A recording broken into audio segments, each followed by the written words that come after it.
Welcome back to the CSP Elite Baseball Development Podcast. I'm your host, Eric Cressey, and this is episode 51 of Pinch Hit Friday. This series has been going for quite a while, and I originally had some different content planned for today, but yesterday, MLB released its amateur recovery period policy, which I think is going to be a really important initiative to help keep young arms healthy. And we're going to talk about it in this episode, so I moved it to the front of the line, pushed some other content back a little bit, and we're going to dig on it today. This episode is brought to you by Jaeger Sports, makers of the popular J-bands you see utilized by countless professional and amateur players for convenient, take-it-on-the-go arm care programs and throwing specific warm-ups. We use J-bands every day at Cressey Sports Performance at both facilities for a variety of exercises with athletes of all ages and ability levels.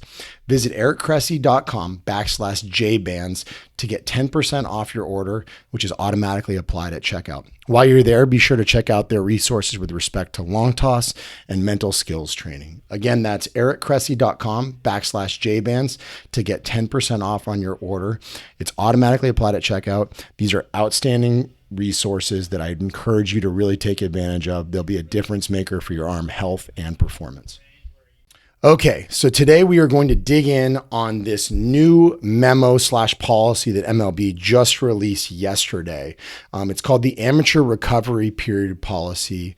And this is a quote: goal is to alleviate pressure on young players to forego rest and recovery, curb overuse, and keep players healthier as they strive for a future in professional baseball. So effectively what's happening is MLB is going to put in a scouting dead period. It runs from October 15th to January 15th for high school juniors and seniors. And then for college players, it runs from November 15th to January 15th. Now, I've long been an advocate for this. And to be honest, it's something I advocated for in my conversation when I was interviewed by MLB in early 2024 on their report for basically the progression of injuries across all levels of baseball. So I wrote a blog in 2016. So literally January of 2016, so almost a decade ago. This is a quote. I said, Major League Baseball needs to implement a high school scouting dead period from October 1 through January 1. It's entirely hypocritical for MLB to push pitch smart initiatives, but turn a blind eye when literally hundreds of scouts are showing up for October through December showcases and tournaments that directly compete with the pitch smart initiative. Most of the highest profile players aren't even attending these events anymore, as advisors know it's an unnecessary injury risk. There's absolutely nothing a scout would see in November that they can't see in the spring during the regular season. So the question is, do I think it'll work? Yes, I do. And here's why. Really, there are three reasons. And the first one is it will prevent training maxes from becoming competition maxes. Anybody who's ever competed in any kind of strength sport, powerlifting, Olympic lifting, strongman, will tell you that what you can do in competition is probably about 10% higher than what you can do in a training max, right? The second you get an audience on you, you get eyes, you get technology, in the world of baseball, that's TrackMan, that's Edgertronic, that's Radar Guns, all that different, stuff on top of just having a big audience can immediately make the stress bump pretty significantly compared to what you would get in training. So I think when we set up these fall into early winter scouting periods where scouts are just showing up to watch bullpens, or there's a showcase in December that's taking place, I think what we're doing is we're artificially creating competition maxes at a point in the year when it shouldn't be happening. So that's the first step is don't let training maxes become competition maxes. Number two, I think by deterring evaluation during these blocks of time, we are going to increase multi-sport participation. So if you take your high school juniors and seniors that are clear-cut Division I commits and potentially pro prospects, a lot of times what happens is they think that they need to go to every single event to be seen by scouts in November and December. And because of that, it means they're not playing high school football, or they're not playing basketball, they're not playing hockey.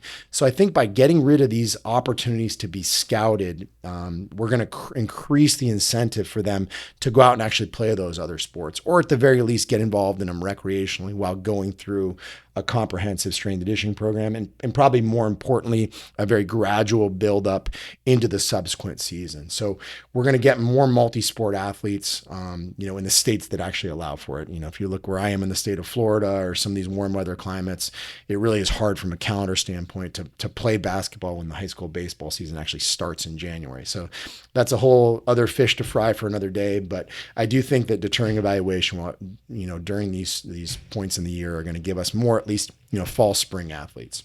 And then number 3, training is going to have more continuity. One of my biggest criticisms of the college baseball world is it's a lot of ramp up, shut down, ramp up, shut down. No one ever really gets consistent rest throughout the year. We get a lot of 1 to 2 week blocks here and there. And truthfully, I'd rather see athletes just continue to throw lightly as opposed to just taking off 7 to 10 days.